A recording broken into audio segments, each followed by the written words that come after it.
ओम अज्ञानतिमिरन्धस्य ज्ञानाञ्जनशलाकया चक्षुरुन्मिलितं येन तस्मै श्रीगुरुवे नमः। नमो विष्णुपदाय कृष्णप्रेष्ठाय भूतले श्रीमते जयपताकाशामिनीति नामिने। नमो आचार्यपदाय निताय कृपाप्रदायिने गौरकथाधमदाय नगरग्रामतारिणे। नमो विष्णुपदाय कृष्णप्रेष्ठाय भूतले श्रीमते भक्तिवेदान्तस्वामिनीति नामिने। नमस्ते सरस्वती देवे गौरवाणी प्रचारिणे निर्विशेषशून्यवादी पाश्चात्यदेशतारिणे। वंशाकल्पतरुभ्यश्च कृपा सिन्धुभ्यैव च पतितानां पावनेभ्यो वैष्णवेभ्यो नमो नमः। जय श्री कृष्ण चैतन्य प्रभु नित्यानंद श्री अद्वैत गदाधर शिवासादि श्री गौरभक्तवृंद। हरे कृष्ण कृष्ण कृष्ण हरे हरे, हरे राम राम राम हरे हरे। मुखं करोति वाचालं पङ्गुं लङ्घयति गिरिं यत्कृपातमहं वन्दे श्रीगुरुं दिनकारिणं परमानन्दमाधवं श्रीचैतन्य ईश्वर।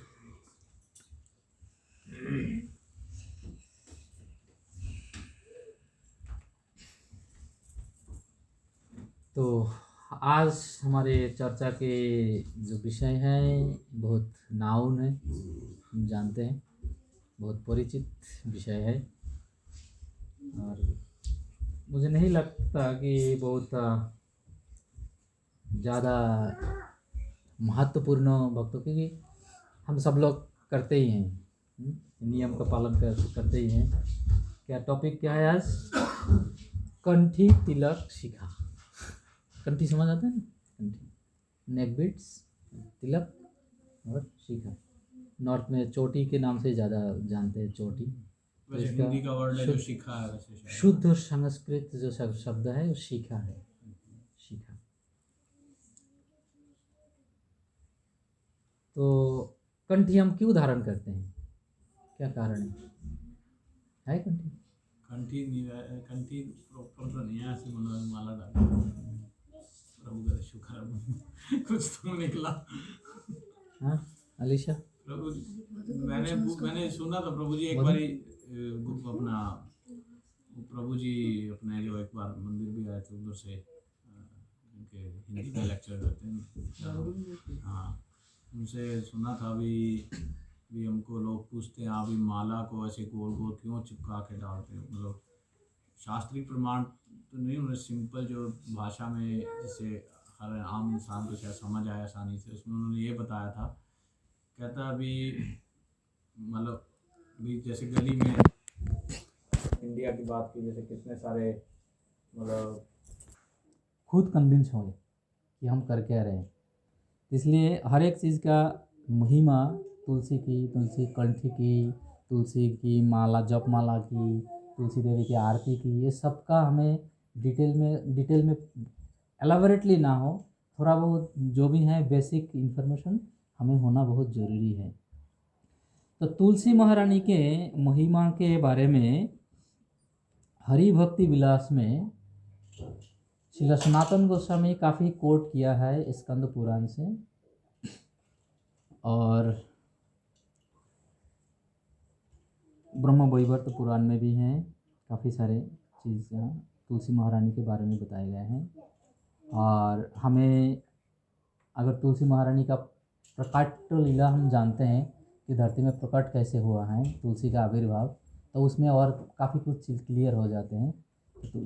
तुलसी का आविर्भाव के बारे में हम अभी चर्चा नहीं करेंगे, तो उनके थोड़ा बहुत महिमा जो श्री सनातन गोस्वामी हरिभक्ति विलास में कोट किए हैं, तो उसमें ये बताया गया है कि जो व्यक्ति तुलसी की माला गले धारण करके श्री जनार्दन की पूजा करते हैं, वह अपने प्रत्येक फूल जो भगवान के चरण में अर्पित करते हैं, जो प्रत्येक फूल भगवान के चरण में अर्पण करते हैं, वो 10,000 गाय को दान करने के बराबर एक एक फूल का पुण्य मिलते हैं। लेकिन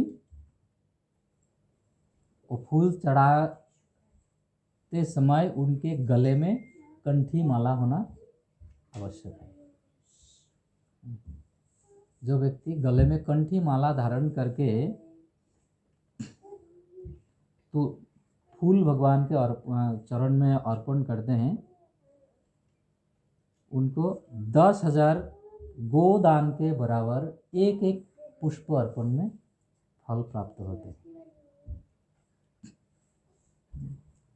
दूसरे श्लोक में बताते हैं, मैं श्लोक नहीं बोल रहा, मेरे श्लोक सनातन गोस्वामी श्लोक के साथ कोट किया है।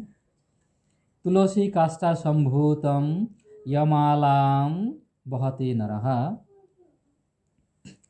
फलमच्चैतदीतादृह प्रत्यह द्वारकाद भवम। जो व्यक्ति हर समय तुलसी की माला धारण करते हैं उसे द्वारका निवास करने के फल प्राप्त होते हैं। द्वारका धाम है। सकल सारे साधनों में 5 साधन श्रेष्ठ हैं, तो उसमें एक है धामवास। तो द्वारका वृंदावन आदि धाम में निवास करना ये भी एक सेवा का अंग है। तो जो व्यक्ति कंठ में तुलसी की माला धारण करते हैं तो वो द्वारका में, हमेशा द्वारका में रहने का जो फल है वो फल उनको प्राप्त होते हैं। तुलसी की माला धारण करने वाले व्यक्ति के लिए प्रायश्चित करने की कोई आवश्यकता नहीं है।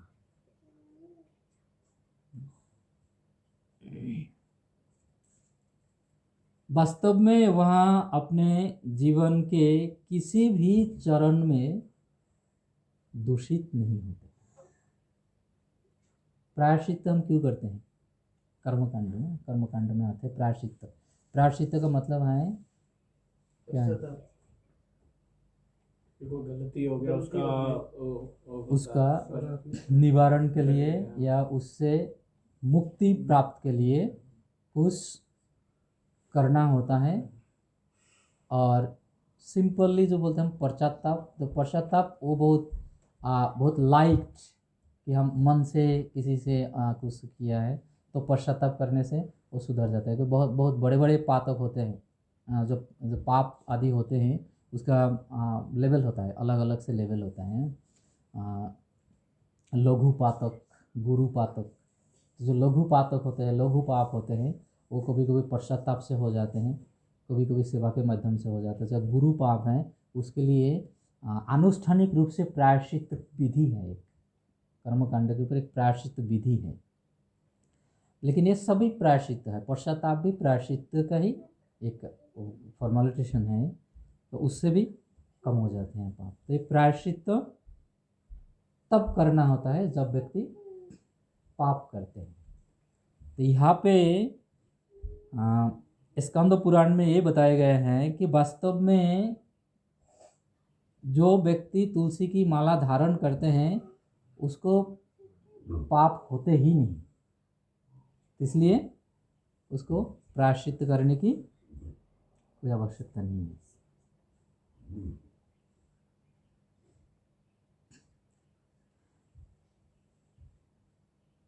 जो व्यक्ति गले में तुलसी माला धारण करते हैं, भुजाओं में तुलसी माला धारण करते हैं, अभी कभी कभी आप देखेंगे कोई साधु बाबा जी अगर धाम में जाएंगे तो कोई कोई बाबा जी इसको दिखाई देगा कि यहाँ पे भी धारण किए हुए हैं।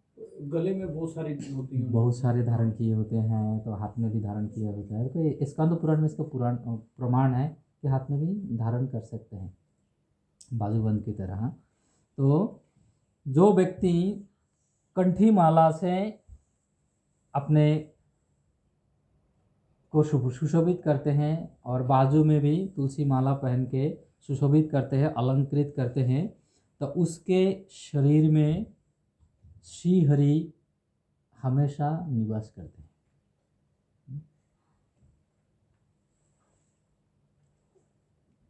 बिना तुलसी प्रभु एक नहीं मानी। तो तुलसी के बिना प्रभु कुछ भी जैसे ग्रहण नहीं करते, उसी तरह तुलसी से संबंधित प्रभु सब कुछ ग्रहण करते हैं। इसलिए जब हम भोग अर्पण करते हैं, सबसे ज़्यादा महत्वपूर्ण जो है भोग के लिए वो क्या है? तुलसी पत्र। आप कितना भी मसालादार सब्ज़ी बनाओ, कितना भी अच्छा कुक हो, हाँ, रसोइया हो, कितने बढ़िया तरीके से आप कुक किए हैं, रंधन किए हैं, लेकिन अगर उसमें तुलसी का पत्ता नहीं दिया गया तो वो भोजन भगवान को भी स्वीकार नहीं करते।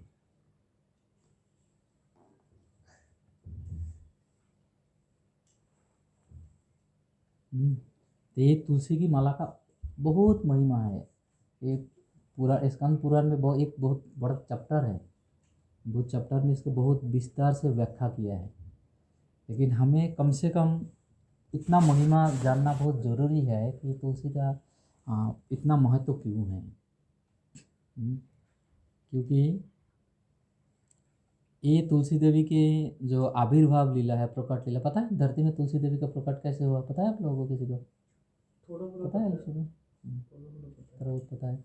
जो शंखासुर से शादी हुआ था, उनके साथ विवाद हुआ, फिर इस तरह से एक घटना है।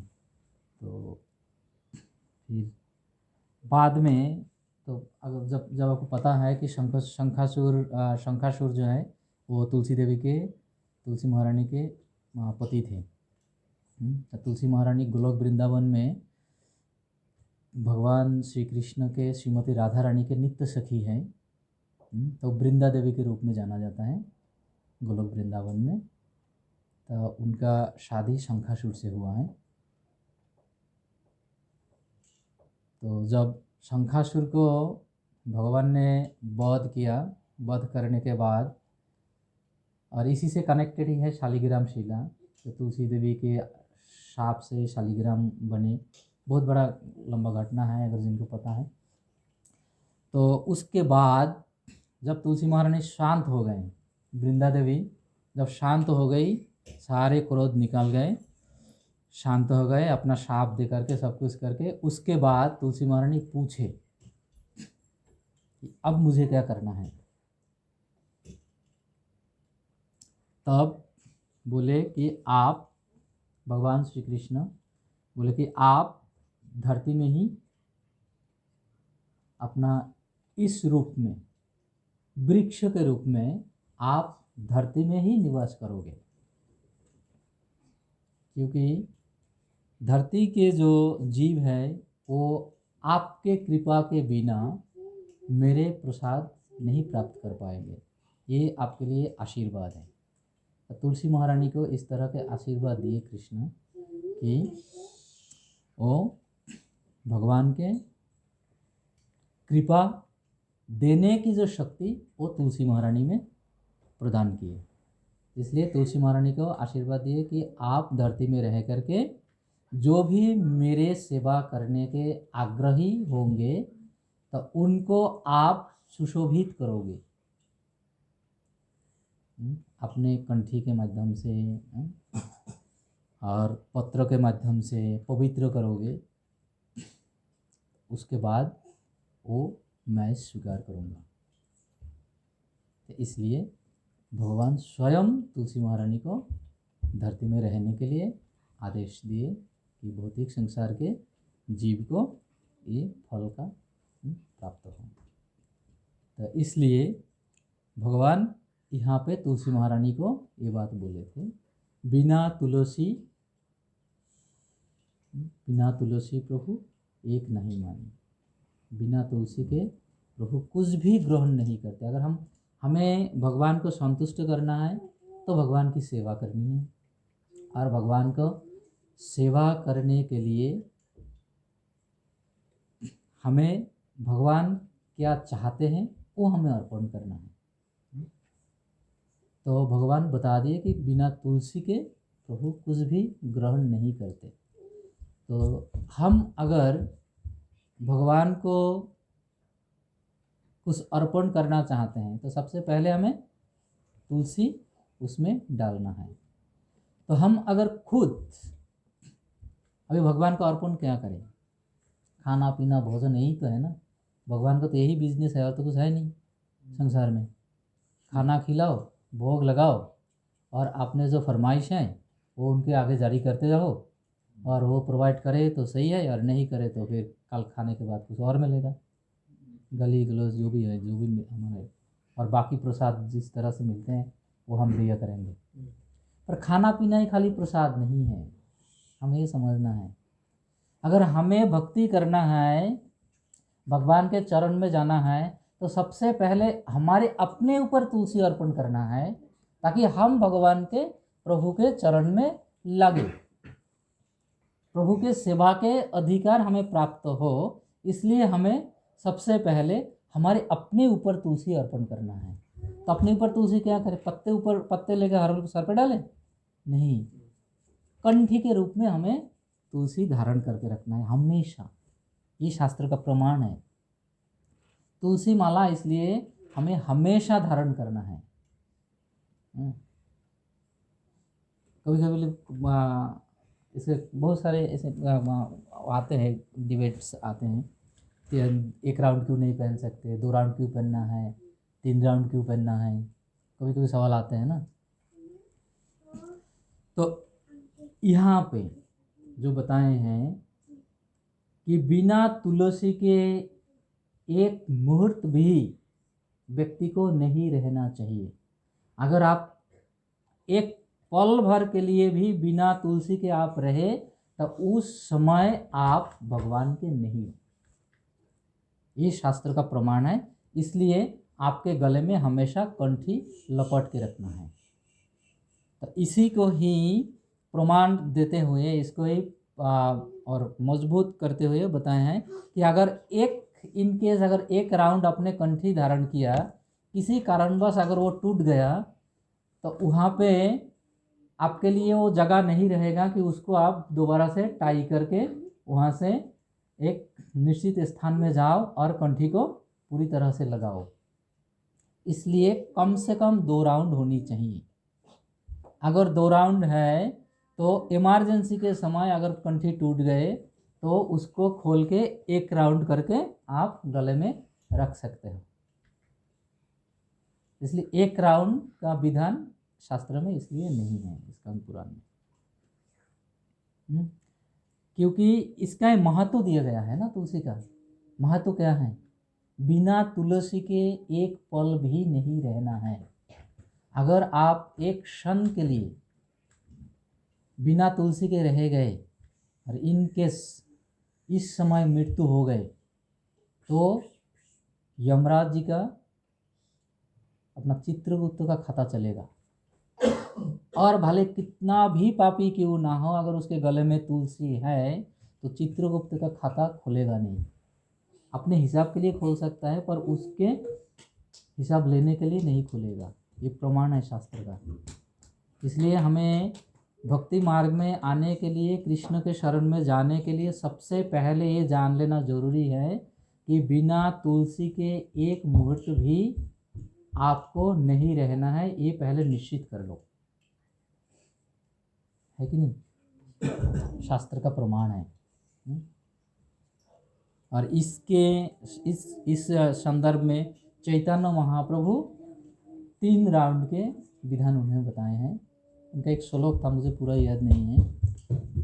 ललाटे तिलक नास्ति, कंठे नास्ति त्रिकंठिका। यहाँ पे चैतन्य महाप्रभु स्वयं बोले। हृदय गोविंद नास्ति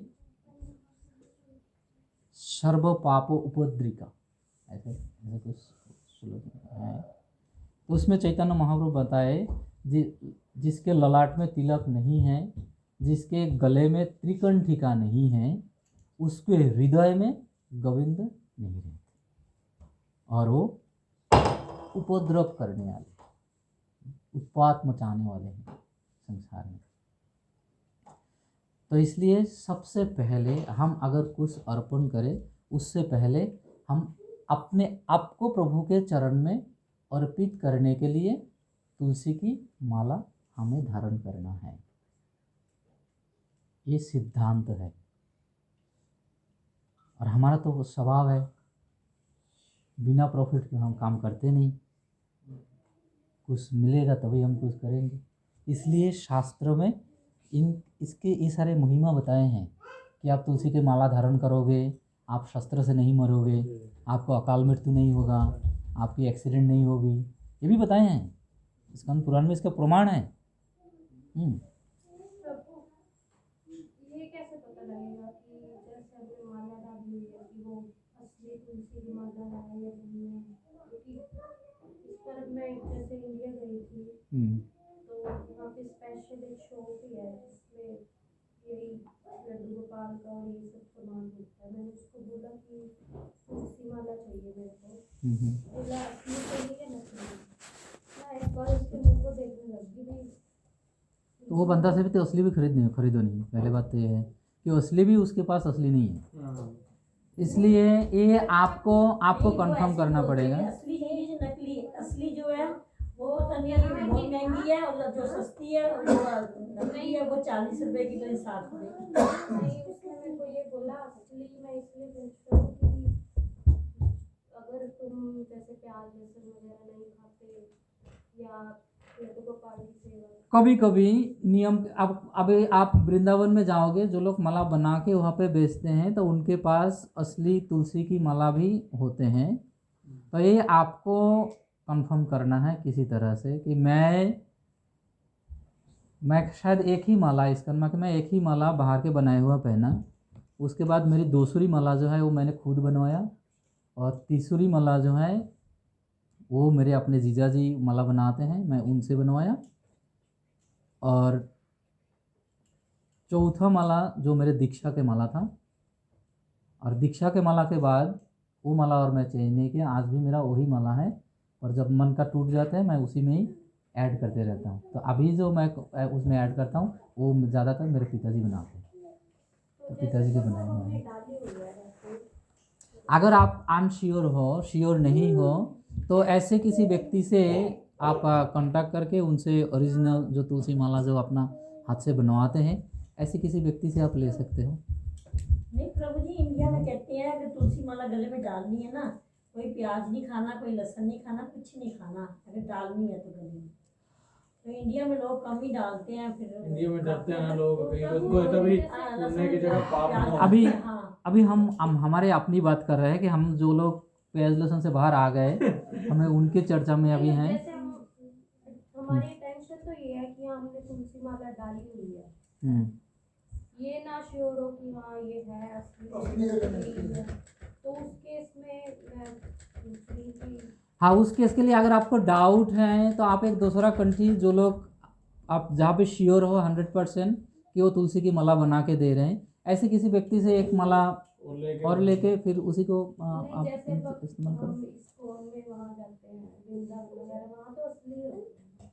ये मैं आपको गारंटी नहीं कह सकता मैं गारंटी नहीं कह पाऊँगा। हाँ, अभी कहाँ पे क्या मिलेगा वो मुझे मैं आपको गारंटी के साथ नहीं कह सकता हूँ। मैं कुछ नहीं कहूँगा इस मामला में, क्योंकि मैं वृंदावन रहा हूँ तो वो ठीक है। लेकिन हाँ, आपको इसको श्योर करना है। मैं श्योर तब तक नहीं हूँ जब तक मैं अपने हाथों से, क्योंकि मेरे को इसलिए थोड़ा सा ज़्यादा श्योरिटी चाहिए, क्योंकि मेरे अपने में डाउट ज़्यादा रहता है। खुद में डाउट है तो दूसरे में तो डाउट होगा ही होगा। इसलिए मैं पहले जब तक प्रत्यक्ष प्रमाण ना हो तब तक मैं उसको मतलब, क्योंकि ये मेरे लिए मोस्ट इम्पोर्टेंट है, सबसे ज़्यादा महत्वपूर्ण जो है वो मेरे कंठी माला है। हाँ, तो इसलिए मैं उसको मतलब पूरी तरह से यहाँ पे कोई सवाल ही ना हो, तो इस तरह से आप भी जहाँ पे सवाल ही ना हो, ऐसे अगर कोई भी व्यक्ति होते हैं आप उनसे ग्रहण कर सकते हो, कोई दिक्कत की बात नहीं। वैष्णव जी का हनुमान जी वैष्णव के पास जाके बताएगा, वो खरीद कर दिला देंगे। किससे भरोसा करेंगे? कोई वैष्णव मिलेंगे आपको, उनसे पूछेगा, वो ले जाएंगे दुकान पे, जानते लोग पहनते हैं। नहीं हो जाता है तो मंदिर किसी है तो बिल्कुल असली गंदा से तुलसी माला मुझे किसी ना ले। और अगर 100% आपको श्योर होना है तो फिर मैं भी आपको एड्रेस दे सकता हूँ। ऐसे कुछ लोग हैं कि आपको बस उन्हीं से आप लोगे तो पक्का तुलसी की माला है। ठीक है, तो इस तरह से तुलसी की माला की ये महिमा है। महिमा में भक्तों, जो लोग भक्त हैं, भक्तों बनाने के लिए उनको महिमा सुनाना पड़ता है, और भक्तों भक्ति में आ जाने के बाद महिमा के चक्कर में नहीं रहना चाहिए। भक्तों को ये ध्यान देना चाहिए छोटी छोटी बातों में कि हम महिमा के लिए नहीं कर रहे हैं, हमें ज़रूरत के लिए करना है। महिमा तो बाद में है, ज़रूरत क्या है? अपने आप को अगर अभी यहाँ पे जो बताए हैं कि अगर कोई व्यक्ति तुलसी की माला धारण करके इधर उधर भ्रमण करते हैं तो उसको कभी दुर्घटना नहीं होगा, उसको कभी दुष्स्वप्न नहीं आएगा, गलत सपना नहीं आएगा, वो कभी शस्त्र से नहीं मरेगा, उसको कभी अकाल मृत्यु नहीं होगा। और क्या हम में से कोई है जो गलत सपना नहीं आते किसी को? नहीं तो जैसे अब हमने डाली हुई है, हमने अटेंशन भी तो यही डाली है कि हाँ हमने तुलसी माला डाली हुई है। नहीं मैं वैसे हाँ ठीक है, ये नहीं है कि वो ठीक है, लेकिन आपको अगर लगता है कि मेरे को और श्योर होना है तो आप ये प्रोसेस अपना सकते हैं। और अगर आपको लगता है कि नहीं ये तुलसी माला ही है, दैट्स ऑल राइट। अगर आपको नहीं, लगता है, वैसे मैं ये पूछूं कि हमारी अटेंशन ऐसी है तो वो चीज़ भी मैटर करती है या मैटर करते हैं, इसको भी मैटर करते हैं, क्योंकि बच्चे आग है, वो बच्चा के लिए मैटर नहीं है, और वो आग के लिए मैटर है, इसलिए आग जलाएगा ही, चाहे बच्चा ना समझ भी हो, है ना। तो इसलिए उसका मैटर होते हैं। तो ये क्या है, तो ब्लाइंड फेथ, कभी कभी ऐसे हो सकता है ब्लाइंड फेथ कि हाँ मैंने कर ली, ऐसे नहीं है कि इसको मैटर इसलिए करते हैं कि अगर वो असली में असली नहीं है और मैं मान लिया तो असली का काम तो कर नहीं पाएगा, तो मैंने मान लिया ना, तो मेरे मानने से पपीता का पौधा थोड़ी ना आंवले का पौधा हो जाएगा। मैंने आंवला समझ करके उसकी पूजा करो। अभी स्कंद पुराण में बताया है, अगर आप आंवले का पूजा करोगे तो आंवले का फल तुलसी के फल बराबर होते हैं। आंवले के पद्म पुराण में बहुत सारे चीज़ें बताए हैं आंवला के बारे में। तो अगर मैं पपीता के पेड़ को आंवले समझ करके पूजा करूँ तो मैटर है ना, तो वो तो असली में तो है नहीं, आंवला है तो पपीता है ना, हमारे घर के बगल में लगा हुआ है, तो वो मैटर करते हैं। तो इसलिए अभी आज आपने सुन लिया तो अभी से आपके लिए मैटर करेगा, ठीक है। और इससे पहले जब तक आप चलते आ रहे हैं तो उस भरोसा में भगवान भी कभी कभी सोचते चलो ये भी एक मतलब हर जगह कोई कारण है। मैं किससे बात कर रहा था, माता जी से मैंने बात कर रहा था, तो उसने बोला कि हर एक के पीछे कारण है। आज हम यहाँ पे इकट्ठा हुए हैं, इसके पीछे कारण है कि किसी को इन्फॉर्मेशन की ज़रूरत है, सबकी ज़रूरत नहीं है, पर किसी को ज़रूरत है, इसलिए है इन्फॉर्मेशन भगवान व्यवस्था किए हैं। तो हो सकता है कि भगवान तब से, हम जब बिलीव करके चल रहे हैं, भगवान तब से सोचे कि चलो अभी ये बिलीव करके चल रहा है तो मेरे को रक्षा करनी चाहिए, पर इसको ये बता भी देना ज़रूरी है। बताने के बाद वो खुद ही अपने आप को संभाल लेंगे, सही कर लेंगे, ये चीज़ होती है, ठीक है ना। तो इस तरह से ये चीज़ होते हैं। तो ठीक है, तुलसी की माला के बारे में थोड़ा सा कॉन्फिडेंस आया ना, भक्तों को ज़्यादा कॉन्फिडेंस तो ऐसे सबको है ही, लेकिन ये चीज़ हमें सबसे पहले महत्वपूर्ण यही है कि हम अगर भगवान की सेवा करने जाते हैं तो हमें अपने आप को उस भगवान की ग्रहण करने के जो विधि है उस विधि के मुताबिक हमें भगवान के पास जाना है, हाँ? तो बिना तुलसी के माला के भगवान हमारे कोई भी सेवा ग्रहण नहीं करेंगे, ये शास्त्र का प्रमाण है। और क्या है, तुलसी की माला अगर महिमा में जाओगे, महापातक, अभी मैं बोला ना कि लघु पातक, गुरु पातक, महापातक, जो बहुत सारे अलग अलग पाप हैं, तो महापाप से तुलसी माला आपको बचाते हैं।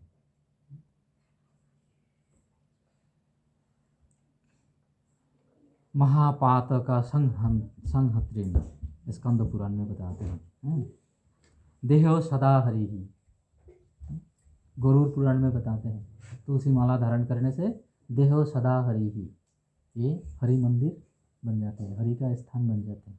क्योंकि हरि जो भगवान है, भगवान तो मंदिर में रहते हैं। तो हम तुलसी की माला धारण करने से, ये गरुड़ पुराण में बता रहे हैं, तुलसी की माला हम धारण करने से हमारे शरीर जो है, देह जो है, ये मंदिर में रूपांतरित होते हैं। क्योंकि जहाँ पे भगवान रहते हैं वो मंदिर होता है हरि मंदिर।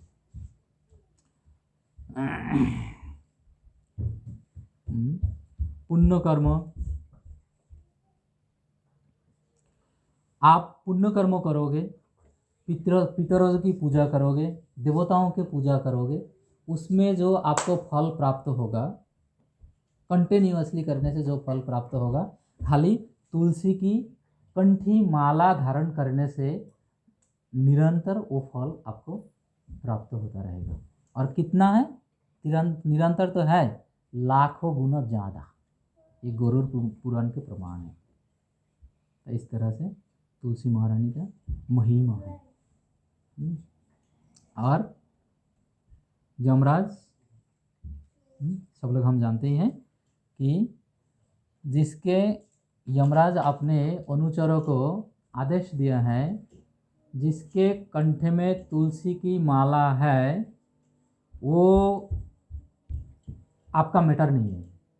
यमदूत को यमराज ने बोल दिया है, पहले बात है वो कितना पापी है, क्योंकि चित्रगुप्त तो अपना रजिस्टर बुक लेके बैठे हुए हैं। वो जब कोई शरीर छोड़ते हैं तो वो जो अपने पास जो फर्द है, वो लिस्ट है, वो लिस्ट देके उनको भेजते हैं। पर चित्रगुप्त तो ये नहीं देखते कि उसका फिजिकल स्थिति क्या है, उसके कंठे में तुलसी माला है कि नहीं, ये सब तो देखते नहीं। वो अपने लिस्ट के हिसाब से भेज देते हैं। और यहाँ पे आके यमदूत को पता लगाना पड़ता है, भाई सब कुछ एक्सटर्नल इंटरनल अकॉर्डिंगली है कि नहीं। तो यमराज बोल दिया कि सबसे पहले जो चेक करोगे उनके कंठी चेक करना। अगर उसमें कंठी माला है तो दूर से ही उससे भाग जाना। वो मैं खुद जाके उसको देखूंगा। तो यमराज खुद वहाँ पे आते हैं और आकर के जब वो गरुड़ पुराण में कथा है, यमराज खुद आके वहाँ पे उस व्यक्ति से मिलते हैं, उस सूक्ष्म शरीर से वो मिलते हैं। और यमराज आने का एक कारण ये होता है कि वो एसोसिएशन के लिए आते हैं।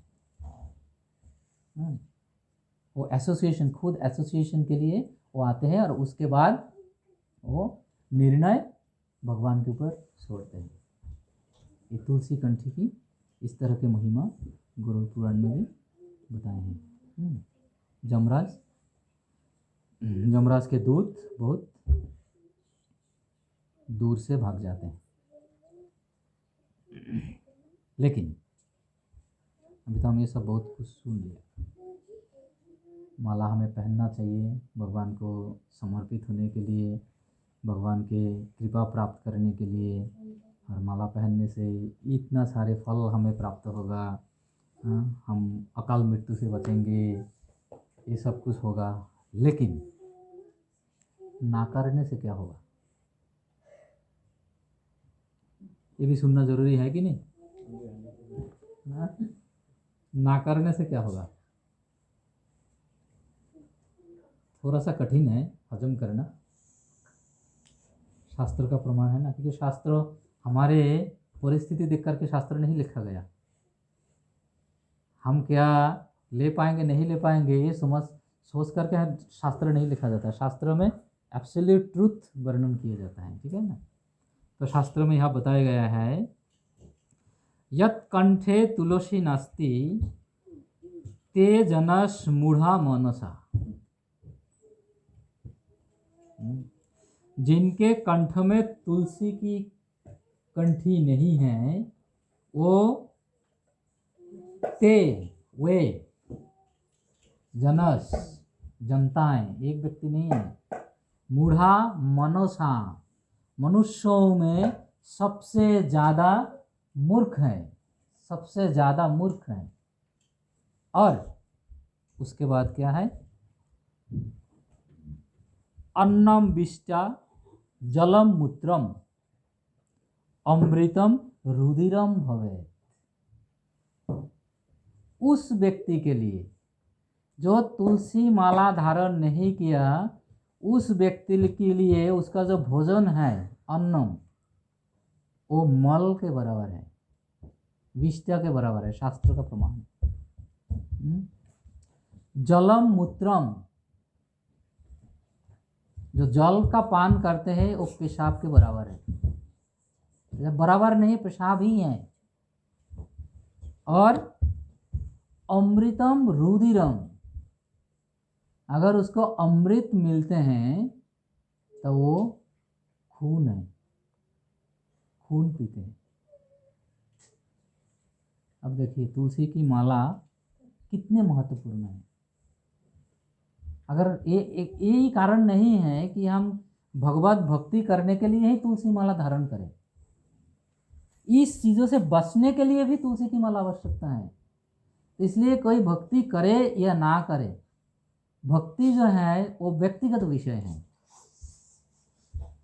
लेकिन पाप से छुटकारा जो है वो व्यक्तिगत नहीं है, वो समष्टिगत है, वो सबके लिए ज़रूरी है। भक्ति किसी किसी के लिए ज़रूरी है, किसी किसी के लिए मतलब जो समझते हैं भक्ति तो उसके लिए ज़रूरी होगा ना, जो नहीं समझ रहे हैं उसके लिए ज़रूरत, वो समझ ही नहीं रहे। लेकिन पाप से छुटकारा पाना सबके लिए ज़रूरी है, क्योंकि हम इस तरह के चीज ग्रहण करके कब तक जी पाएंगे। अन्न विष्टा जलम मूत्रम और अमृतम रुधिरम यथा, ये शास्त्र का प्रमाण है। इसलिए हमें ये करना आवश्यक है। मनुष्य जीवन सीखने के लिए है, इसको ऐसे ही बाकी जीवन की तरह इसको व्यतीत करने के लिए नहीं है। मनुष्य जीवन में बहुत सारी चीज़ हैं। अभी हम क्या करते हैं, भौतिक संसार में हमारे यही फाइटिंग्स है ना, कि मनुष्य जीवन का पर्पस हमें पता नहीं है और हम दूसरा जीवन के पर्पस को मनुष्य जीवन में डाल करके चलने की कोशिश कर रहे हैं। यही प्रॉब्लम है ना धरती में। अभी धरती में प्रॉब्लम क्या है? इकोनॉमिकल क्राइसिस किस लिए हो रहा है? जो व्यक्ति को खाना चाहिए उसको खाना नहीं दिया जा रहा है। करोड़ों मिलियंस बिलियंस ऑफ डॉलर खर्चा करके एक रॉकेट बना रहे हैं चांद में जाने के लिए। अरे चांद में जाने के लिए तपस्या कर अच्छा से ढंग से, क्योंकि इस शरीर में चांद में जा ही नहीं सकते, चांद के लिए शरीर बनाया ही नहीं। वो जाते हैं तो वहाँ जाके तो ब्लास्ट हो गई, मरो गई, क्योंकि ये शरीर है ही नहीं वहाँ के लिए।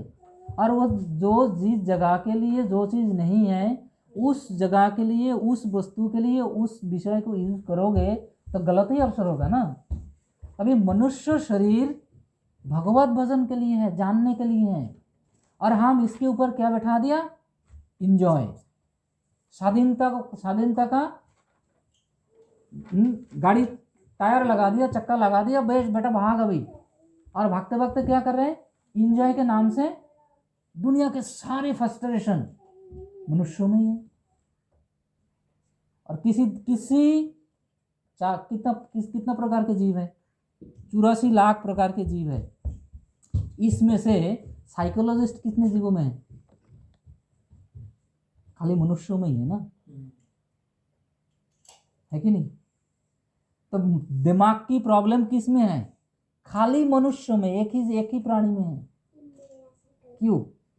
क्योंकि मनुष्य शरीर हम क्या बोलते हैं, एक व्हीकल है, इससे चल करके हमें डेस्टिनेशन जाना है कि नहीं? यही बता रहा है ना भगवत गीता। ये मनुष्य शरीर जो है ये एक रथ है, और इसमें घोड़े बैठा दिए, उससे चला के मन इंद्रियों के द्वारा आपको ज्ञान में पहुंच करके ज्ञान के माध्यम से भक्ति को ढूंढना है। ये मनुष्य शरीर का उद्देश्य है, और इसको हम ना करके हम कुछ और कर रहे हैं। और इसका फल क्या है? फ्रस्ट्रेशन, सेपरेशन, ये सब सारा इसी से शुरू हो रहा है। क्योंकि मनुष्य शरीर का जो असली उद्देश्य है वही हम पालन नहीं कर रहे। ये सबसे बड़ा कारण है। ये सब चीज़ें हमें थोड़ा सा समझना है। समझने का मतलब क्या है?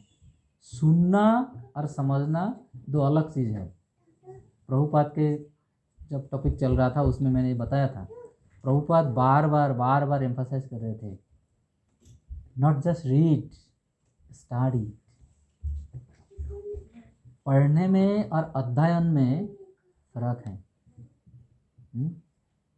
तो सुनने में और समझने में भी यही फर्क है। सुनना एक चीज़ है और समझना अलग चीज़ है। समझने का मतलब ये है कि ये शास्त्र में बताया है, मैंने सुना और मुझे इसकी तहत जिंदगी चलाना है, इसको बोलता है समझना। अदरवाइज क्या है? हाँ, negligence is not realisation. Realisation का मतलब है मैंने अनुभव किया है, मुझे इसी में ही रहना है, और उसको छोड़ देना नेग्लिजेंस इज नॉट रियलाइजेशन। बंद करो भाई, बंद करो उसको, उसके नहीं करते ना, वो आँख में लगता है। ठीक है, ठीक है। तुलसी महारानी के बारे में कुछ सर? गाय तुलसी देवी आएगी विष्णु की देवी चक्रवर्ती हैं, जो कृष्ण की बहुत ही प्रिय है। दो चीजें प्रभु जी और भी हैं। कहते हैं कि जब तुलसी महारानी को देखता है उसके देखते ही सारे कष्ट दूर हो जाते हैं। और एक घर में अगर तुलसी है तो आपको वास्तु शास्त्र करने की कोई चिंता नहीं है। ये महिमा है, तो महिमा है। अभी महिमा के लिए आप करोगे तो उसके हिसाब से वो एक अलग कैटेगरी है, लेकिन भक्तों को इस तरह से नहीं सोचना चाहिए। अभी वास्तु से हमें करना क्या है? जिस घर पे ऑलरेडी कृष्ण है तो वास्तु क्या ठीक करेगा वहाँ उसके पे? कहने का मतलब ये है कि तो एक महिमा है तुलसी तुलसी की। पहनने से जैसे हम पे बोलते हैं ना, शनि की दशा, इसकी दशा, वो भी दूर रहते हैं। वो दूर अभी इसमें बताए हैं गरुड़ पुराण में स्कंद पुराण में बताया है कि तुलसी की माला धारण करने से गलत सपना नहीं आएगा। तो आप में से कितने लोग हैं किसको गलत सपना नहीं आता? नहीं आता? गलत सपना इन द सेंस मतलब क्या? कुछ प्रभु आज से कई बार तो डरावने सपने आ जाते हैं। गलत सपना अभी मेरे को काल भी ऐसे कोई नहीं आता है, तो मेरे को अचानक से ऐसे कोई मतलब सपना आया, कोई एक जगह पे लड़ाई हो रहा है, हम इंडिया में गए हैं, लड़ाई हो रहा है और सबको चाकू से मारे जा रहे हैं, वो तो आता है प्रभु। और मेरे को भी चाकू लगा दिया पर मैंने घुमा दिया। ये गलत सपना हुआ ना, डरावनी सपने गलत सपना है। डरावने सपने, हाँ। हाँ, तो उसमें एक लिखा है वो शस्त्र से नहीं मरेगा, लिखा है बाबा। सुनना चाहिए ना बाबा, सारे भक्तों को डिस्टर्ब हो रहा है ना शिष्य पे। ये देखो जीता जागता पूरा सपना कर रहे हैं। हाँ? बच्चे तो इधर आओ ना। ये तुलसी में लिखा है, तुलसी महिमा में, पर हमें आ रहा है, कारण क्या है? फेथ, निश्चयता, डिटर्मिनेशन। उसको हम उसी हिसाब से जब हम ग्रहण करेंगे, उसका महिमा का हम जानेंगे। बहुत सारे लिखा है कि तुलसी, साइंटिफिकली बताते हैं तुलसी कंठी हम गले में धारण क्यों करते हैं, कमर में क्यों नहीं धारण करते हैं, यहाँ पर नाभि में क्यों नहीं धारण करते हैं, और कोई जगह पे क्यों नहीं धारण करते हैं। तो उसमें बताया है कि तुलसी कंठी गले में इसलिए धारण करता है, चर्म रोग जो होते हैं वो शरीरों में होते हैं, ये साइंटिफिक रीज़न है। और आध्यात्मिक दृष्टि से भी ये महिमा में है कि तुलसी को टच करके बॉडी में जब पानी लगते हैं तो उस व्यक्ति का चर्म रोग नहीं होगा। तो ये तो खैर हम भक्तों को देखते ही है, बहुत सारे ज़्यादा से ज़्यादा भक्तों लोग जो है उसके स्किन इन्फेक्शन मेरे को दिखाई नहीं पड़ा ऐसे कोई कि भक्तों बहुत सालों से तुलसी की माला है और उसका वो स्किन इन्फेक्शन जा नहीं रहे, तो आप तुलसी की पानी में उसको डुबो के रखो तो शायद ठीक हो जाए। तो ये भी एक बताया गया है कि जो चर्म रोग हैं वो दूर होते हैं तुलसी की पानी अगर शरीर में लगते हैं, ऐसे महिमा में बताए गए हैं। तो कई सारे चीज़ ऐसे महिमा में है, और ये चीज़ ये रियलिटी है कि तुलसी अगर घर पे है, क्योंकि सर्वमंगल है ना, सर्वमंगलमय। और जहाँ पे तुलसी है, श्रीहरि है, तो वहाँ पे वास्तु वाला क्या काम करेगा? जगन्नाथ जी के जब मंदिर बनाना था, मंदिर कौन बनाए थे? विश्वकर्मा ने खुद बनाए थे ना, कोई मिस्त्री से। तो ये भौतिक संसार में जो जगन्नाथ मंदिर जब बनाए थे, तो भौतिक संसार में तो अपना जो मिस्त्री है वही बनाते हैं ना, हमारे सारे मंदिर मिस्त्री बना रहे हैं ना। लेकिन जगन्नाथ के मंदिर स्वयं विश्वकर्मा ने बनाए हैं स्वयं। तो इस तरह से हमें उसी इस तरह से हमें देखना है। इसलिए भगवान जहाँ पे है तो वहाँ पे एक वास्तु का प्रभाव नहीं पड़ता अगर हम उसको उसी हिसाब से करें तो। अगर नहीं करते, तुलसी को यहाँ पे रख दिया और उनको बोलते हैं हाँ जी माता जी आप अपना ड्यूटी पालन करो और मैं अपना करता हूँ। कमाओ धाओ खाओ आओ आयश करो मस्ती करो, और तुलसी महारानी को अपना ड्यूटी दे दिया वास्तु का रक्षा करना सब कुछ एनवायरनमेंट ठीक नहीं।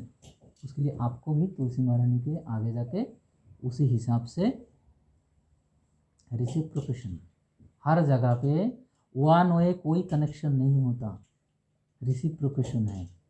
आप विनम्रता से प्रार्थना करोगे आपको आशीर्वाद मिलेगा, आप अगरबत्ती घुमाओगे तभी आपको कृपा मिलेगी। ये प्रोसेस है। और जब तक हम रिसिप्रोकेट नहीं करेंगे और शास्त्रों का महिमा, अच्छा तुलसी महारानी करने से ये होता है, चलो घर पे आके लगा दो, तुलसी महारानी अपना कर लेगा ठीक। गलत। उसको हमें तरीका से समझना है तभी जाके इसका फल हमें प्राप्त होगा। अगर उसका फल चाहिए, और भक्तों को तो फल के बारे में तो कम सोचना है। Live A life in necessity not in facility. Devotional life, सादा जीवन, उच्च विचार। लेकिन हमारे जो जीवन है, इस जगह मैंने सुना था कि अभी जो हम लोग जो जी रहे हैं वो सादा जीवन नो विचार, और कभी कभी है सादा जीवन बुरी विचार। गलत ही सोचते रहते हैं। जीवन तो सादा मुश्किल में पड़ी हुई है ना, मुश्किल में फंसे हुए हैं इसलिए सादा जीवन की ऑपुलेंस है नहीं, तो सादा जीवन में ही रहना है। और गलत सोचते रहते हैं, गलत तरीक़ा से कमाने की सोचते, करने की सोचते, एंजॉय करने के लिए। लेकिन नहीं, और कुछ लोग होते हैं सादा जीवन सादा विचार। लेकिन प्रभुपाद बताया है भक्तो मतलब है सादा जीवन उच्च विचार। तो सादा जीवन उच्च विचार का मतलब है कि हम यहाँ पे जो भी कुछ कर रहे हैं इसका कोई पर्पस होनी चाहिए। और पर्पस क्या है? केवल कृष्ण सेवा के लिए हमें बाकी जो आनुषंगिक क्रियाएं है वो आनुषंगिक है, और कृष्ण के सेवा जो है वो मेन है। इस चीज़ में हम फोकस रख के जब करेंगे तो सादा जीवन उच्च विचार में जब चलेंगे तब कृष्ण की कृपा अपने आप ही होगी। हजारों लक्ष्मी एक विष्णु के दास ही हैं, और एक लक्ष्मी जी की थोड़ी सी कृपा पाने के लिए हजारों लाखों ब्रह्मांडों पीछे पड़ी हुई है। और हजारों लक्ष्मी जिनके दास ही हैं, अगर उनके सेवा करोगे तो क्या वो लक्ष्मी आपकी कृपा करेंगे नहीं? मुश्किलें कहाँ पे हैं ये देखो, थोड़ा सा आप खुद सर्च करोगे तो मिल जाएगा कि प्रॉब्लम है कहाँ। ठीक है, और कुछ? तुलसी महारानी आप जो बताए थे महिमा गुणगान सब कुछ ठीक है, लेकिन भक्तों के लिए भक्तों का मेन उद्देश्य क्या था? भक्तों के लिए तुलसी की महिमा जानना ठीक है, जानकारी के लिए वो सब ठीक है, क्योंकि ऐसा होगा, ऐसे करने से ये होगा वो होगा, तो बिजनेस डील हो जाती है जैसा आपने बताया ना उसको। लेकिन भक्त के अनुसार क्या है कि कृष्णा को प्लीजिंग करने के लिए कोई भी काम, जैसे हमें सिखाया गया आसन जूता से वैसे चंडी पाठ कर कृष्ण के लिए, कृष्ण के वो मैं जो पहले ही हमने बताया है कि हमारा तुलसी का हमें इतना जानना ज़रूरी है कि तुलसी माला हमें धारण करना है प्रभु के शरण में जाने के लिए। यही हमारा पर्पस होना चाहिए। भक्तों के पर्पस यही है। एक मैं पहले इससे बताया। हाँ अली से कुछ बोलना चाहिए?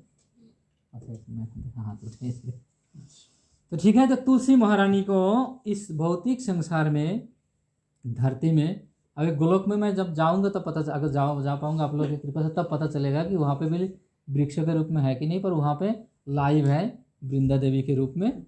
पर धरती में तुलसी महारानी को ये वृक्ष के रूप में है भौतिक संसार के जीवों को कृपा करने के लिए, और उसके बाद भी उनको तुलसी महारानी के अलावा भी काफ़ी और भी कुछ नामों से उनको जाना जाता है इस धरती में, जैसे वृंदावनी, वृंदा देवी के रूप में भी जाना जाता है, विश्वरूपिणी, बोलिए पुष्पासरा जाना जाता है। उसको बोलने दो, श्लोक बोलने दो। 8 आते हैं इसमें। तो आठ श्लोक आते बोलने हैं तो दो। हाँ बताओ क्या है। वृंदावनी विश्व पूजिता पुष्पासरा नंदिनी कृष्ण जीवनी विश्व पावनी एंड तुलसी।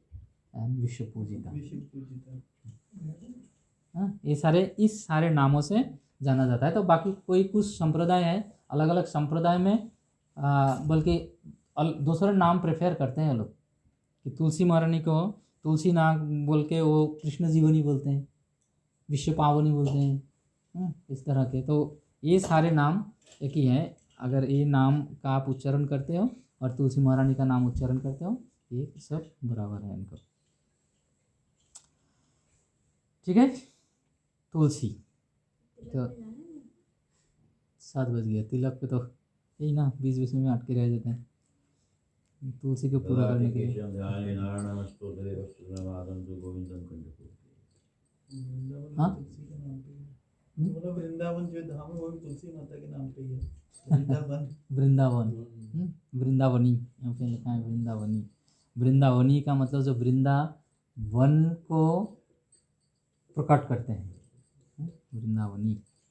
तो इस प्रकार हम मंदिर दिखाई दे सपने में, वो क्या हो? तो हम सपने में मंदिर जाए, मत्था टेके, माता रानी नजर आए, क्या हो? भगवान के पास होता है। शुभ है, शुभ है माता जी, शुभ ही शुभ है। वो भगवान अच्छा है, अच्छा भगवान के मंदिर दर्शन करना, मंदिर में जाना अच्छा है। भक्तों के दर्शन करना, भक्तों का आशीर्वाद पाना। भक्तों लोगों को हमेशा ये सपना आना चाहिए। मुझे और यही सपने आते हैं कि मैं अमृतसर मंदिर में गई होती हूँ, कभी शनिदेव के मैं दर्शन कर रही होती हूँ, कभी माता के जगराते में जाती ये हूँ। क्या है, हम जब जिस तरह के शेषनाग जी हमारे चेतना जिस तरह के है, इसलिए भगवान की कोई जगह नहीं है। शिला प्रभुपाद इसलिए बोले कि हर एक भक्तों को सोने से पहले कृष्ण बुक मस्ट रीड करना चाहिए, क्योंकि हम अपना मानसिकता को, चेतना को हम जिस तरह से लेके हम सोते हैं, उसी तरह से ही हमारे रातचर्या, दिनचर्या तो है ही है, रातचर्या भी उसी तरह से जाते हैं।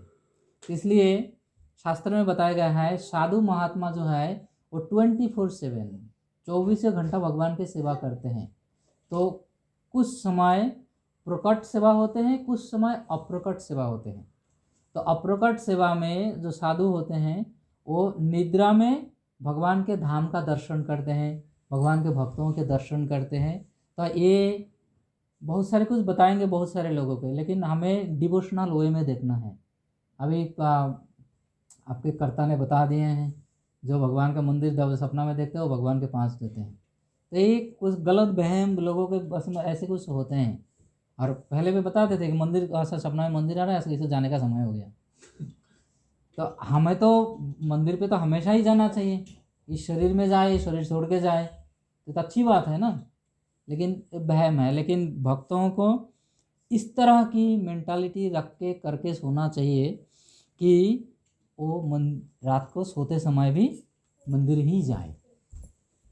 तो इसमें कोई बुराई नहीं है। ठीक है, ये मंदिर के ऊपर कनेक्शन आपका नेक्स्ट वर्ड से उसका तिलक के ऊपर है। हमारा शरीर हाँ। में 12 स्थान है, 12 अभी- 12 मंदिर है हमारे शरीर में। वो चैप्टर वो बताएंगे, वो बताएंगे इसको। 12 तिलक लगाते हैं ना शरीर में, 12 मंदिर है। तो ये तो तिलक लगाते हैं। हाँ, तुलसी माला की हो गई। अभी तिलक में शॉर्टकट में थोड़ा सा आपको सबको पता ही है कि तिलक हम धारण करते हैं। तो तिलक हम क्यों धारण करते हैं? To represent ISKCON and Krishna consciousness. हाँ, To represent ISKCON and Krishna consciousness. yes, that's the most important point. They represent in ISKCON in Krishna consciousness. हाँ, ये हमारे रिप्रेजेंटेशन है ना, हमें रिप्रेजेंट कैसे करें अपने आप को। 12 मंदिर है हमारे शरीर में। तिलक तिलक धारण ना करे जे जन वृथाए जन्म तार। क्यों तिलक धारण हमें क्यों करना है?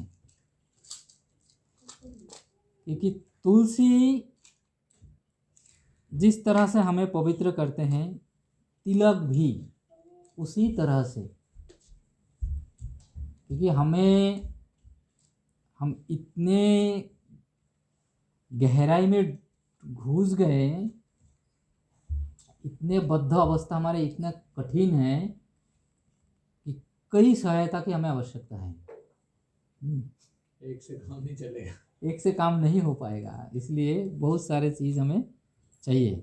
और भगवान को भी पता है कि ये नालायक को लायक बनाने के लिए बार बार फार्मूला में डालना पड़ेगा, तभी सुधरेगा। जैसे एक के बाद एक मतलब कुछ ना कुछ रखे तो हमेशा मैं उसके आगे जाने का, ध्यान रखने का मतलब व्यवस्था कर पाऊँगा। इसलिए तिलक भी इस तरह के महत्वपूर्ण हैं। जिस तरह के तिलक कुछ कंठी के बिना एक पल भी नहीं रहना चाहिए, उस तरह से तिलक के बिना भी एक पल भी नहीं रहना चाहिए। इसलिए भक्त लोग जितना भी स्नान करते हैं, जितना बार स्नान के बाद तुरंत तिलक लगाते हैं। तो तिलक लगाने का अलग अलग विधि है, पर तिलक होनी बहुत ज़रूरी है। तो तिलक हम जो गौड़ीय संप्रदाय में जो तिलक लगाते हैं, वो तिलक को क्या कहते हैं? गोपी चंदन। गोपी चंदन का पता है ना? गोपी चंदन प्रकट कैसे हुआ था? नहीं पता? पापा को पता है? जब भगवान श्री कृष्ण, गोपी चंदन कहाँ मिलता है? जहाँ गोपियाँ बहुत ज़्यादा रोई थी, ऐसा कुछ है ना? गोपी चंदन है द्वारका में, गुजरात में कहीं पे पड़ता है ना। गोपी चंदन जब मिलता है वो एक ही जगह है, वो द्वारका में है। और द्वारका में जब भगवान श्री कृष्ण भौम लीला पूर्ण करके जब द्वारका गए थे, गोलोक वृंदावन गए, तो उनके जो 16,100 महिषी थे, उनके जो वंशज थे वो कहाँ गए? उनके साथ चले गए गोलोक वृंदावन? नहीं, वो तो यदुवंश तो पानी में डूब गया था ना, तो साथ ही लेके वो यदुवंश की बात हो रही है। यदुवंश अलग है।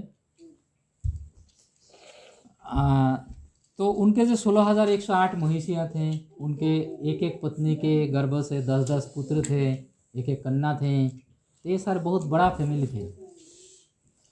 तो विशेष रूप से जो उनके जो महिषियाँ हैं, उनको गोपी कहा जाता है। तो भगवान श्री कृष्ण जब धाम त्याग करके गोलोक वृंदावन चले गए, तो सारे, और जाने से पहले वो जो द्वारका धाम है वो फिर अपने पानी में ही समाप्त करके गए। लेकिन जो गोपियाँ हैं वो सारे वहाँ से सबको लेके आए थे भगवान। तो वो समुद्र के किनारे में जो जगह है, सारे गोपियाँ, कृष्ण के महिषियाँ सब कृष्ण से प्रार्थना करते, और करते करते वहाँ पे वो रोए। कई जगह पे बताते हैं रोए हैं, और कई जगह पे ये प्रमाण मिलता है कि वो कृष्ण के ध्यान में मग्न रहे और अपना शरीर को त्यागे। तो वो शरीर, उनके शरीर जो त्यागे, वो स्थान उनका शरीर से जो वस्तुएं निकले वो सारे वहीं पे स्तूपाकार हो गया, और वही उनके शरीर ही ये गोपी चंदन है। कहीं पे किसी आचार्य ने इसका प्रमाण देते, उनके आंखों से आंसू निकले, वो आंसू है। क्योंकि वो जो गोपियां हैं, उनके शरीर भौतिक तत्वों से नहीं बना था, हाँ, वो आध्यात्मिक शरीर थे। तो वो गोपियों के सारे वहाँ पे शरीर वो त्यागे, इसलिए उस स्थान का गोपी कुंड करके ये ऐसे कुछ वहाँ के वो नाम है, और वहीं से ही एक गोपी चंदन आते हैं। तो ये गोपी चंदन का भी बहुत बड़ा महिमा इस तरह से शास्त्र में कहाँ पे पाया जाता है? गर्ग संहिता में। गर्ग संहिता के 15 स्कंद पढ़ोगे और 15 चैप्टर पढ़ोगे तो उसमें पूरा जो एक चैप्टर है गर्ग संहिता के, उस चैप्टर में सारे ये गोपी चंदन के महिमा बताए गए हैं। गोपी चंदन के तो महिमा है, खाली उस जगह के बारे में भी इतना महिमा है, क्योंकि जब उसका महिमा है तो जगह का भी महिमा होगा ना। केवल गोपी भूमि के बारे में सुनकर, जिसका नाम गोपियों के कारण बना हुआ है, गोपी चंदन, गोपी भूमि उस जगह का नाम है, कारण बना हुआ है, वह कर्म के बंधन से मुक्त हो जाता है। खाली उस गोपी भूमि के बारे में आप उनका नाम उच्चारण करोगे, इसी में इतना शक्ति, हर जगह नाम में शक्ति है। हरिनाम महामंत्र हम उच्चारण करते हैं, उसमें इतना शक्ति है।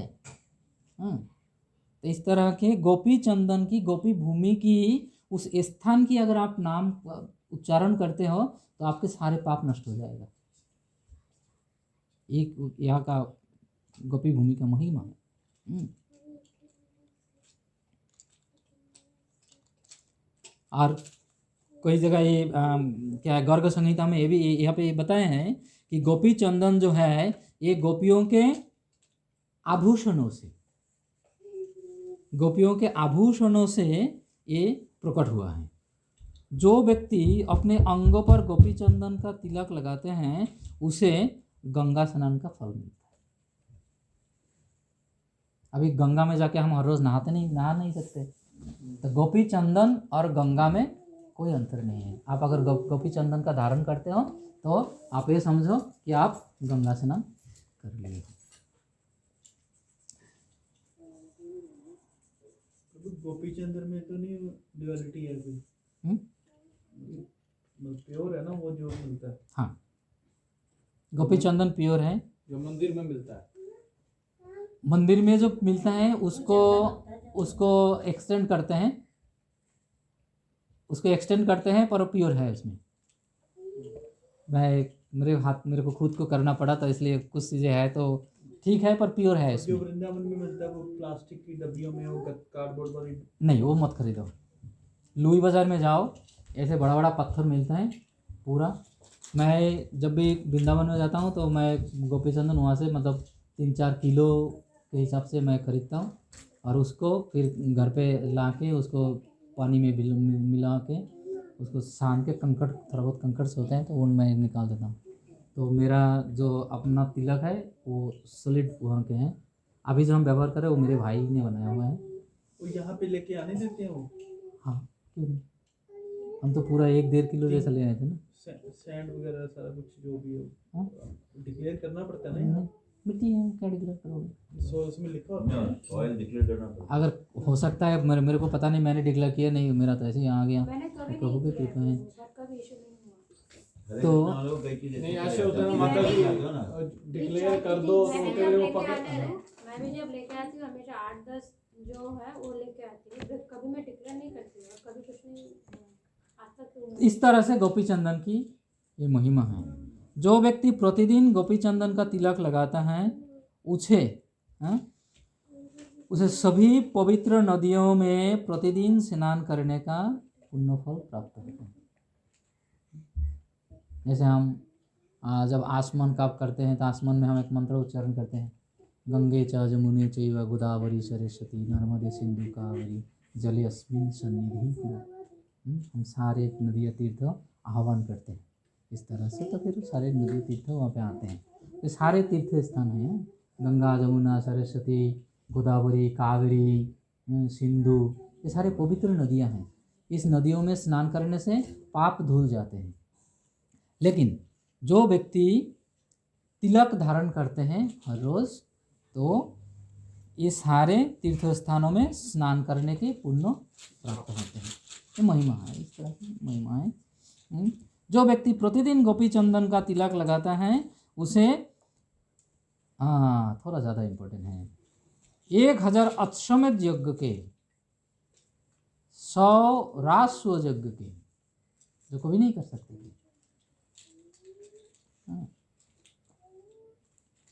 फल प्राप्त होते हैं। वह सभी स्थानों पर, सभी पवित्र स्थानों पर दान देने और व्रत का पालन करने का सभी फल प्राप्त होते हैं। अब ये दान का विधि बताया है, कहाँ दान करना चाहिए। पवित्र स्थानों में, सत्कर्मों में दान करना चाहिए। दान हर जगह नहीं करना चाहिए। वो भगवत गीता के कहाँ पे 15वें अध्याय में नहीं, वो तो पुरुषोत्तम योग है। हाँ, 15वें 16वें में दान के बारे में वो बताया कहाँ दान करनी चाहिए। तो यहाँ पे ये चीज़ बताए हैं। तो सत्पात्रों में पवित्र स्थानों में जो दान करते हैं उसका फल बहुत ज़्यादा मिलता है। तो उससे भी कई गुना ज़्यादा फल मिलता है जो व्यक्ति हर रोज़ तिलक का धारण करते हैं। हाँ, अभी यहाँ पे महिमा गुण बता रहे हैं, कितना गुण ज़्यादा है। चित्रकूट जानते हैं ना, चित्रकूट का लीला है भगवान जी की। चित्रकूट राम जी के, भगवान रामचंद्र जी के चित्रकूट की लीला है। तो चित्रकूट के जो मिट्टी है, चित्रकूट की जो मिट्टी है वो गंगा के मिट्टी से 2 गुना पवित्र है। गंगा का मिट्टी पवित्र है। गंगा के मिट्टी से आप तिलक लगा सकते हो। तो गंगा के मिट्टी से चित्रकूट की जो मिट्टी है वो 2 गुना पवित्र है। उससे 10 गुना पवित्र है पंचवटी के मिट्टी। पंचवटी कहाँ है? श्रीलंका में। तो जहाँ पे सीता मैया थे उससे 10 गुना, चित्रकूट के 10 गुना पवित्र हैं जो पंचवटी है, वहाँ के मिट्टी है। तो इसका मतलब गंगा के 20 गुना हो गया। और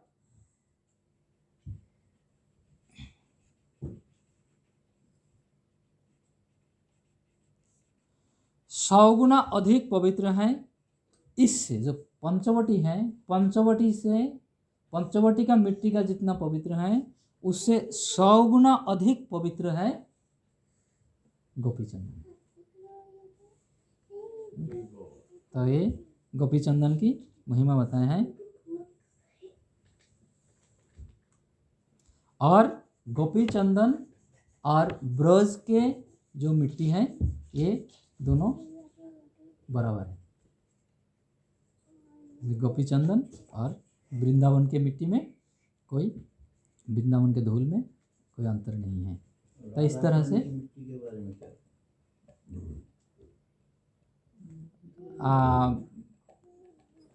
गर्ग संहिता में राधा कुंड के तिलक के बारे में स्पेशली वर्णन नहीं किया। वहाँ पे खाली ब्रज के एक मिट्टी के बारे में बताया है। तो वहाँ पे ऐसे कोई स्पेशल यहाँ पे नहीं दिया।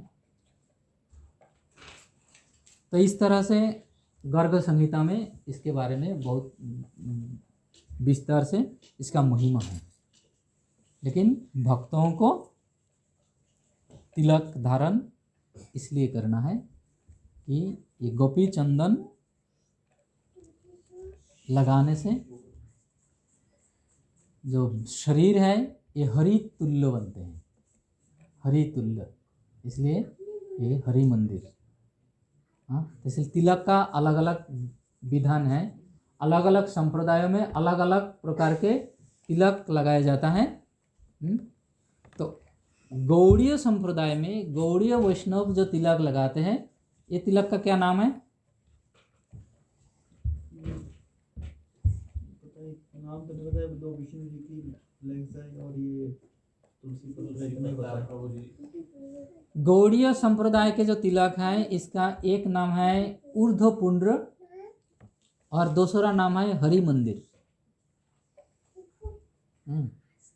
ऊर्ध्वपुंड्र और हरि मंदिर।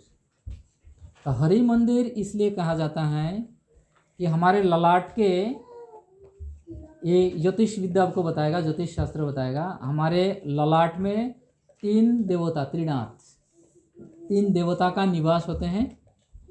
ललाट के दाया भाग में ब्रह्मा जी, बाया भाग में शिव जी और बीच में विष्णु जी रहते हैं।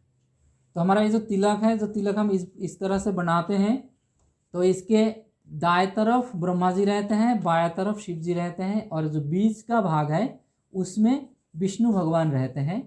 और यद्यपि बीच में विष्णु भगवान रहते हैं, इसलिए इसके जो नीचे का जो भाग है ये हम तुलसी पत्राकार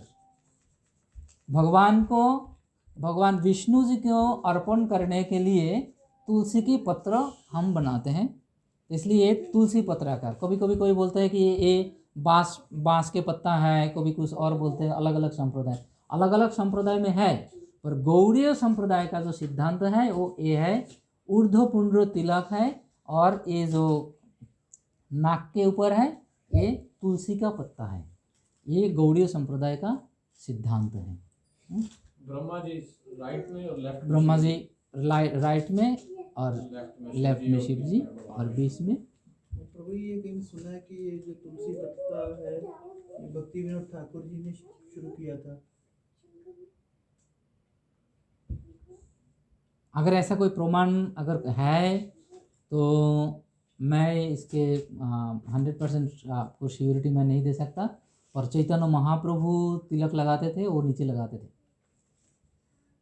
मैंने कहीं सुना, मेरे को याद है कि ये भक्ति विनोद ठाकुर जी से शुरू हुआ है कि वो कहते हैं कि अगर हम भगवान को जैसे ऑफर करते हैं तुलसी पत्ता के साथ करते हैं, तो हमें अपने आप को करना है तो हमें तुलसी पत्ता ये सुना है। तुलसी कंठी का भी वही महिमा है। तो आचार्य अलग अलग रूप से अलग अलग चीज़ अगर बता सकता है, पर चैतन्य महाप्रभु जो तिलक लगाते थे वो नीचे लगाते थे चैतन्य महाप्रभु। तो जो मैं जो श्लोक बोला है उस श्लोक के आगे ही मेरे को ढूंढ के नहीं मिला, कौन सा शास्त्र से मैंने पढ़ा था वो श्लोक मुझे दोबारा से नहीं मिला कहीं। तो उसी जगह ही जो ललाटे तिलक नास्ति कंठे नास्ति त्रिकंठी का, उसके आगे जाके तिलक के बारे में बताया है, वहाँ पे वो तिलक के वर्णन है। तो चैतन्य महाप्रभु स्वयं इस बारे में बताए थे। तो इस प्रकार तिलक के बहुत सारे महिमा हैं। तो हमारे वैष्णव संप्रदाय में, गौड़ीय संप्रदाय में तिलक का ये महिमा है कि हम ये 12 स्थान में 12 जगह में हम तिलक धारण करते हैं, और ये सारे तिलक ऊर्ध्वपुंड्र तिलक जो है, हरि मंदिर तिलक, यही तिलक हम निर्माण करते हैं, धारण करते हैं और हरि मंदिर का निर्माण करते हैं। और 12 जगह में हम करते हैं, और 12 भगवान के अलग अलग नाम से हम उस मंदिर को स्थापना करते हैं। मीन्स उस मंदिर में भगवान जी को अलग अलग नामों में हम स्थापना करते हैं। ये इसका मेन पर्पस है 12 जगह पे, कि हम शरीर के 12 अंग में हम मंदिर का निर्माण किया है कि भगवान हमारे शरीर में विराजमान हो और इस शरीर का वो रक्षा करे। ये रक्षा कवच, एक तरह की एक रक्षा कवच है। पता है ना 12 तिलक के नाम पता है ना? केशवाय नमः, नारायणाय नमः, माधवाय नमः, गोविंदाय नमः, विष्णवे नमः, मधुसूदनाय नमः, त्रिविक्रमाय नमः, वामनाय नमः, श्रीधराय नमः, ऋषिकेशाय नमः, पद्मनाभाय नमः, दामोदराय नमः। और एक है जो 13वें है, वो 12 तिलक के अंदर नहीं है, वो है अवशिष्ट। आपको तिलक बोलते समय बाकी जो तिलक रह जाता है तो उसको हम वॉश नहीं करना है, तो तिलक पवित्र है। कभी कभी भक्त लोग को मैंने देखा, मैं भी पहले करता था कि गर्मी में इंडिया में तो ऐसे होता था, यहाँ पे उतना होते नहीं। हाथ में जो बाकी तिलक रहते हैं तो उसको और थोड़ा पानी दे के लगा के उसको ऐसे शरीर में पूरा मतलब साफ लगाते हैं ऐसे भी, कि तिलक पवित्र है, इसलिए आप कभी भी कहीं पे लगा सकते हैं। एटलीस्ट अगर ये भी नहीं करते हो तो जितना है उसको थोड़ा सा और पानी लगा के अपने सर पे लगा दो, सर पे लगा दो, वासुदेवाय मंत्र उच्चारण करें। तो ये हम गौड़ीय वैष्णव संप्रदाय में इसलिए हम तिलक धारण करते हैं। क्लियर है? इसमें एक्चुअली जब काम पे जाते हैं प्रैक्टिकली करना ही सकते हैं, प्रैक्टिकल भी कर सकते हैं। नहीं करेगा तो कुछ है? हाँ है, प्रॉब्लम है। पानी का लगा सकते हैं। नहीं करेगा पानी से तिलक नहीं बनता। पहले ये बात जो है लोगों को ये क्या समझ है, मेरे को पता नहीं, सब लोग बोलते हैं कि जल तिलक लगाओ। जल तिलक का मतलब है हाथ में जल लो और उसमें तिलक को हाथ में लेकर के थोड़ा सा उसमें लगा दो, तिलक उसमें है। तो जल अधिक है, तिलक कम है, पर तिलक होनी चाहिए।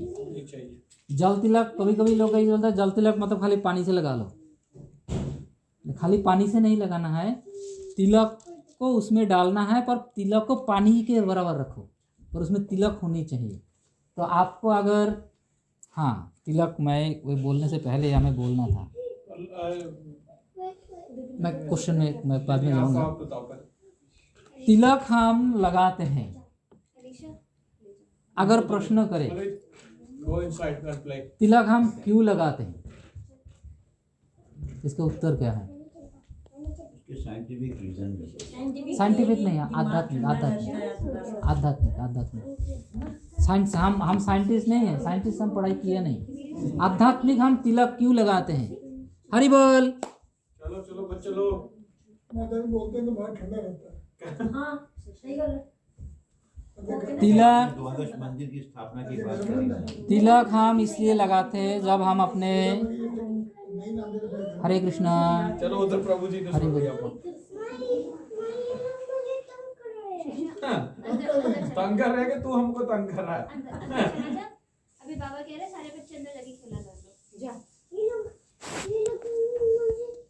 तंग कर रहे हैं। तू कैसे बोला? क्योंकि तिलक भक्तों के लिए महत्वपूर्ण है, और भक्तों के लिए ये महत्वपूर्ण है जब हम तिलक धारण करते हैं तब हमें ये सोचना चाहिए कि हमारे ये जो सर है हम कृष्ण के चरण में बेच दिया। कॉन्फिडेंस है किसी को? सब चलता है। कुछ भी करो, हाँ सब चलता है, कुछ भी करो कॉन्फिडेंस होनी चाहिए। हम यहाँ पे बैठे हैं बात करने के लिए नहीं, इसको समझना है हमें। पहले मैं जैसे बोला तुलसी के ऊपर जब बोलते हैं कि हमें इस चीज़ को रियलाइज़ करना है, तो तिलक हम भगवान को, ये चीज़ हम तिलक धारण करते समय हम कितने लोग ये सोचते हैं कि हरि मंदिर का मैं निर्माण कर रहा हूँ और भगवान मेरे ललाट में आ भी बैठेंगे, कौन सोचते हैं? प्रभु स्नान के पहले से ध्यान कर लेगा, तो भक्त लोग जो करते हैं उनका ध्यान में रहता है। फिलोसफी में मत जाइए, तिलक के महिमा में बताइए ना, कि तिलक के महिमा में बताया गया है। मैं तिलक के बारे में बात कर रहा हूँ। तिलक हम तो हमेशा 24 घंटा भगवान के नाम करते हैं, पर ये तिलक तुलसी की जरूरत क्या है फिर? ये मैटर ही नहीं है। मेन चीज़ ये है कि तिलक हम लगाते समय क्या सोचते हैं।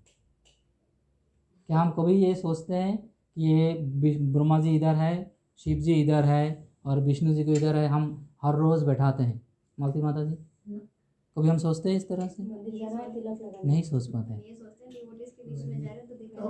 दिखाई देना चाहिए। नहीं प्रभु जी, मैं आपको बोला ना कि जैसे तुलसी क्लिप वाला, मैं जैसे सोचता हूँ कि अगर तिलक लगाए तो भगवान, जैसे अगर मैं भगवान को माथा भी देखूंगा ही वोंट एक्सेप्ट मी, मैं ऐसे ही सोचता हूँ जैसे मैंने सुना था। तो हमें तिलक धारण करते समय ये चीज़ होनी चाहिए। तिलक बनाने के लिए एक मंत्र है, किसी को पता है? हम तो इंडिया में बनाते हैं, नमः शिवाय, ओम नमः शिवाय, ओम नमः शिवाय। वो तो शिव जी के तिलक में है।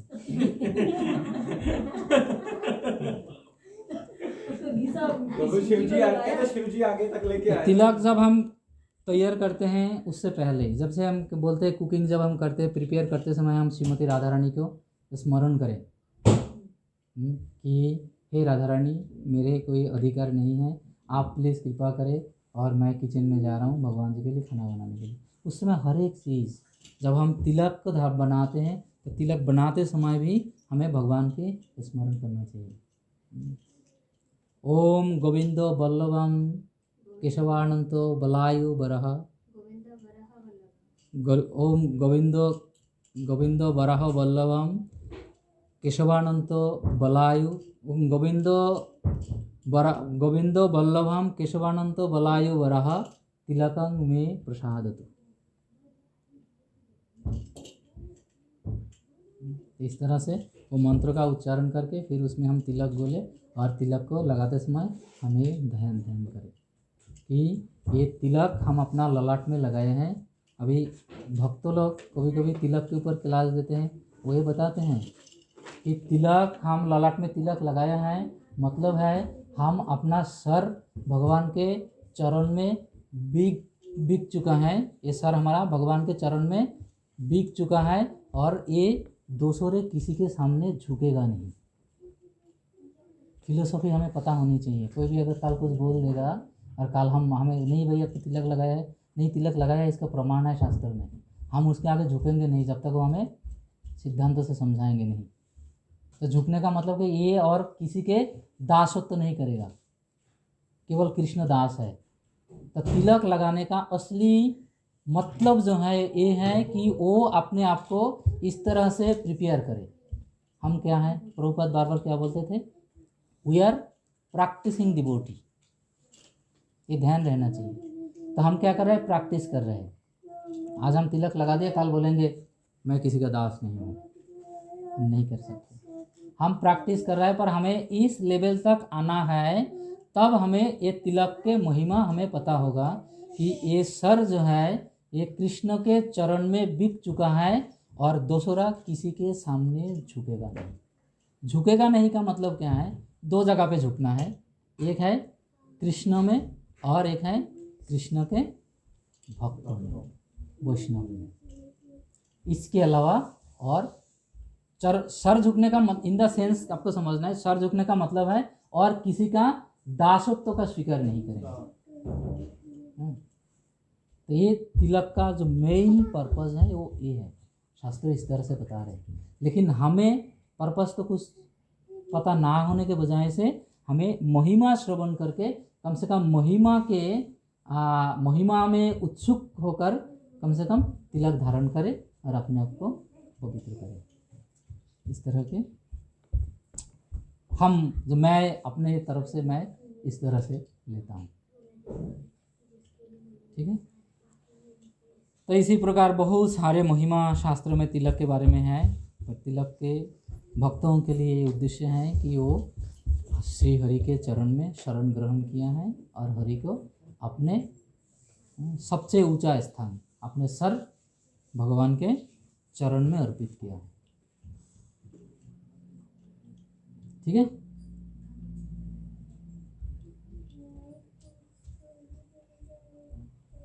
और बाकी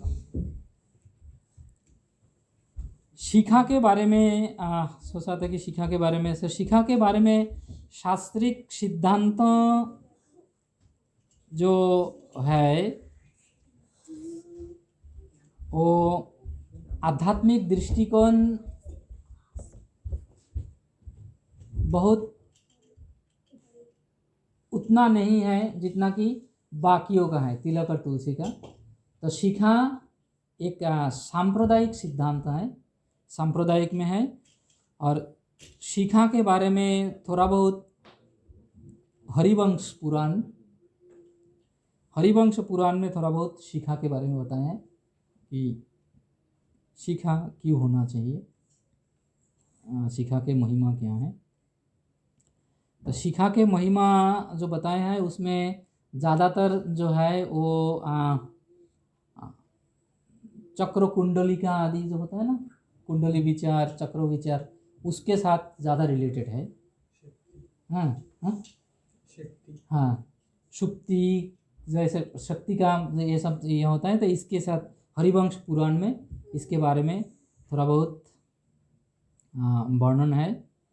तो भक्त लोग जो शिखा रखते हैं विशेष रूप से गौड़ीय संप्रदाय में, ये सांप्रदायिक सिंबल्स, चैतन्य महाप्रभु ये कहते थे कि ये सांप्रदायिक सिंबल्स हैं कि हम किस संप्रदाय से हैं।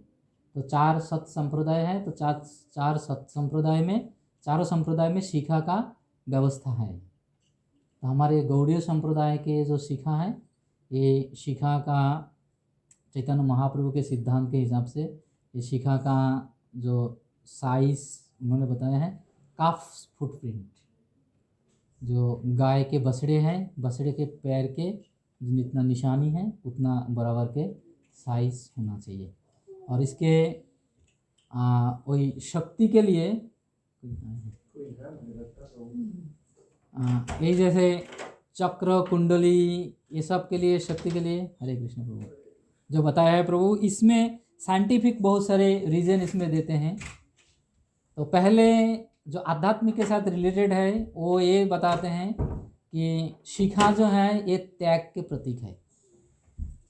त्याग के प्रतीक, त्याग मतलब अपना मस्तक को मुंडन करना, बाल को त्याग देना, ये एक त्याग है। ऐसा हम जानते हैं कि हमारे शरीर के स्पेशली पुरुषों को शरीर के जो आभूषण है उसमें से एक है बाल है, जिसको बाल का देखभाल